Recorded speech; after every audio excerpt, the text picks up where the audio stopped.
So I was wrong. Cory Sandhagen got his shot. I was very sure that Merab Dvalishvili would be having a rematch with Umar Nurmagomedov for his next title defense.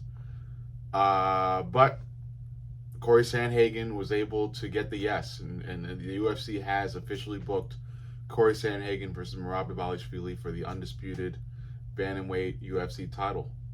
This is great news for Cory, and I'm happy because Cory does deserve this.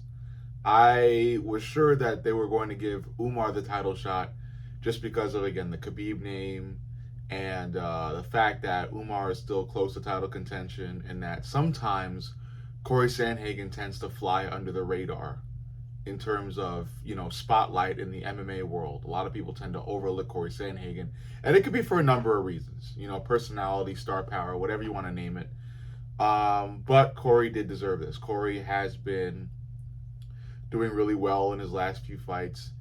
I refer to him time and time again as having one of the highest fight IQs currently in the UFC. What I say or what I think limits him is his actual strength. I just feel like he's sometimes not able to physically, back up a lot of what he can execute mentally, if you understand what I'm trying to say with that.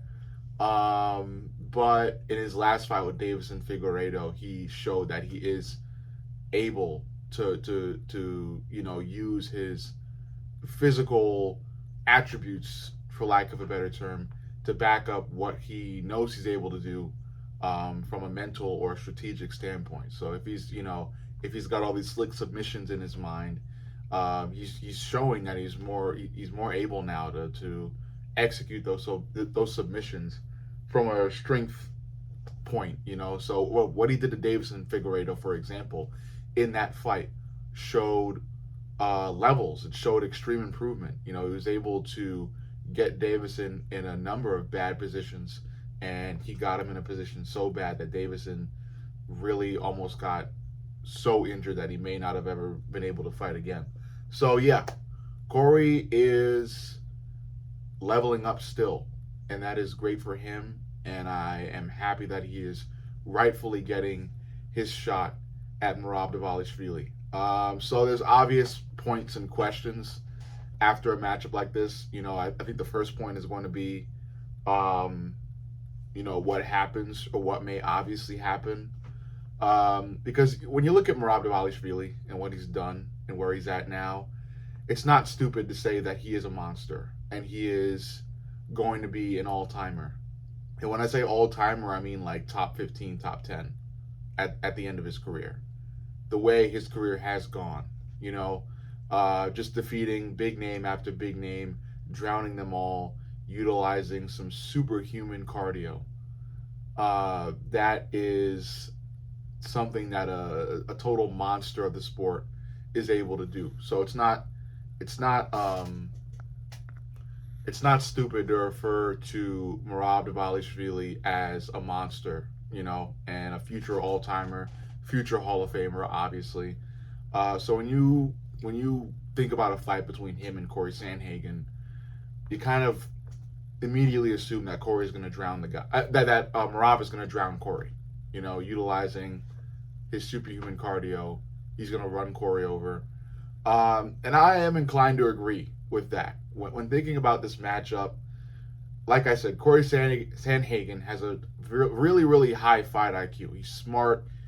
He's especially smart when it comes to striking, but his ground game is also really well executed as well.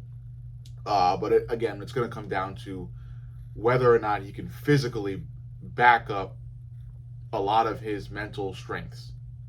And against, again, a monster like Merab Dvalishvili, it seems highly unlikely that he's going to be able to. I think the only way Cory can beat Merab is going to be with some stellar,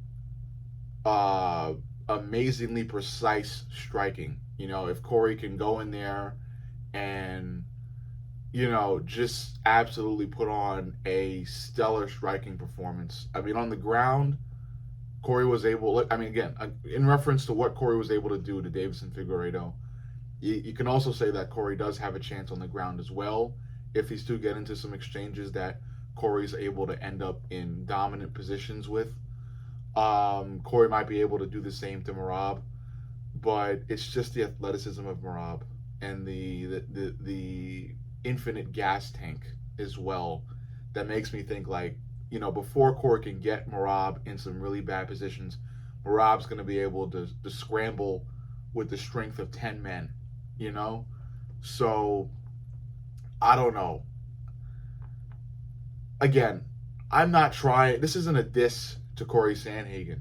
I'm just thinking about the greatness of Merab and how unstoppable he has looked against huge names in the sport of MMA.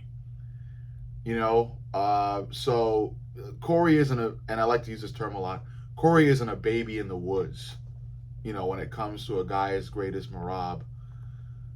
But I don't think this much Cory can do to tip the scales his way outside of landing on something big on the feet. Like I said, O'Malley was supposed to do in his last two chances at Merab.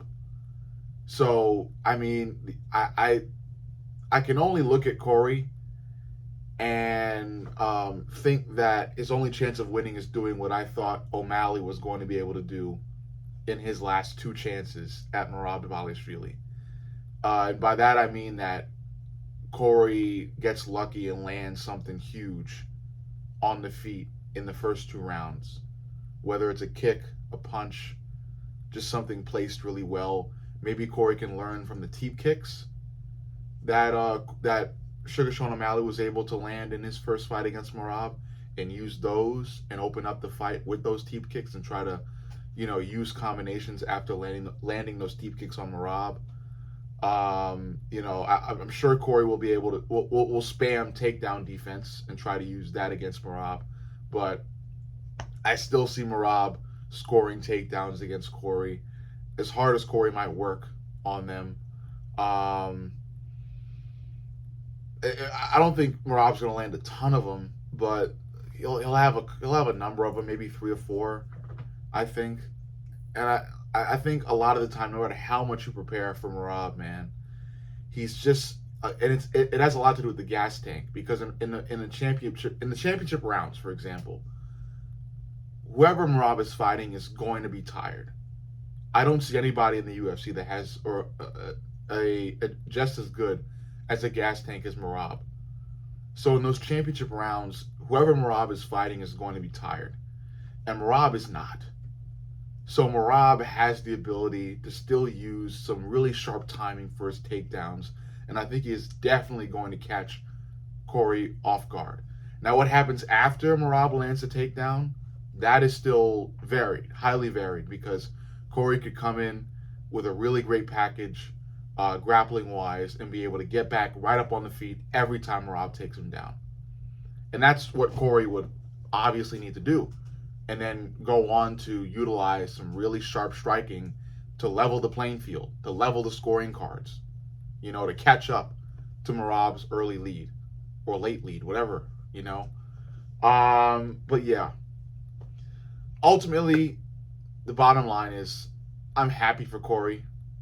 I look forward to seeing what he's able to do against Merab, but I don't think it'll be much. I'm obviously going to take Merab here via a decision win. Merab was able to submit O'Malley last fight, but I think Merab is going to still play it safe. He's going to do Merab things, which is like take Cory down and try to hold him there. So I see this fight going to a decision, and it won't be close. I see it 30-27 favoring Merab. Sandhagen will have moments. Sandhagen will land on Merab, but I think Merab is just going to be way too cardiovascularly fit.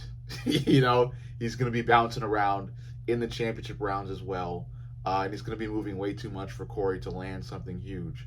But I think the only chance Cory Sandhagen has in this fight is with landing something huge in those first 2 rounds. Like with O'Malley, if this fight goes past round 2, I think it's in the bag for Merab. I really do think so. But it's the fight game, and anything can happen. You let me know what you think. Make sure you like, comment, subscribe, and turn the notifications on. I love each and every one of you guys. I am Mr. Fight Companion from Glove Knowledge, and I will see you all in the next video.